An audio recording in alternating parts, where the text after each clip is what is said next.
देवी काली माता पार्वती का रुद्र रूप हैं, जो वह राक्षस और दानवों के वध के लिए तथा बुराई का अंत करने के लिए लेती हैं। माता का यह रूप तंत्र विद्या का स्रोत है। इस रूप में माता काली अति विकराल और क्रोध में होती हैं। इस रूप में माता के सामने जो भी आता है वो माता के क्रोध का शिकार हो जाता है।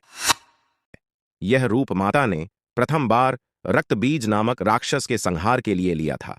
रक्तबीज को वरदान प्राप्त था कि जब कभी भी धरती पर उसके शरीर का एक बूंद भी गिरेगा, उस स्थान पर उसके प्रतिरूप एक और रक्तबीज उत्पन्न हो जाएगा।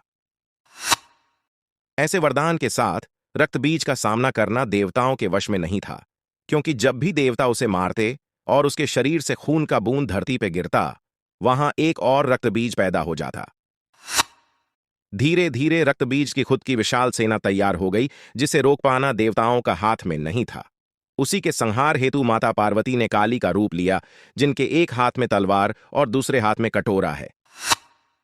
वह एक एक करके रक्तबीज को मारती और उसके खून को जमीन पर गिरने से बचाने के लिए अपने कटोरे में लेती जाती। धीरे धीरे उन्होंने रक्तबीज और उसकी पूरी सेना को खत्म कर दिया, लेकिन माता का क्रोध इसके बाद भी शांत नहीं हुआ। जब देवता मां के सामने वंदना के लिए आए तो मां ने क्रोध में उन्हें भी मारने के लिए दौड़ ढहा दिया। यह देखकर सारे देवता भयभीत हो गए और भागकर भगवान शिव के पास गए।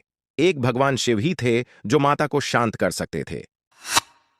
तब भगवान शिव मां काली के रास्ते में लेट गए। जब मां वहां से गुजरी तब उनका पैर भगवान के छाती पर PDDDH गया और उन्हें तुरंत आभास हो गया कि उनसे कितनी बड़ी भूल हो गई।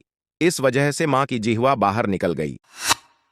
उसके बाद मां अपने असली रूप में आ गई और रोने लगीं और भगवान शिव से क्षमा मांगने लगीं।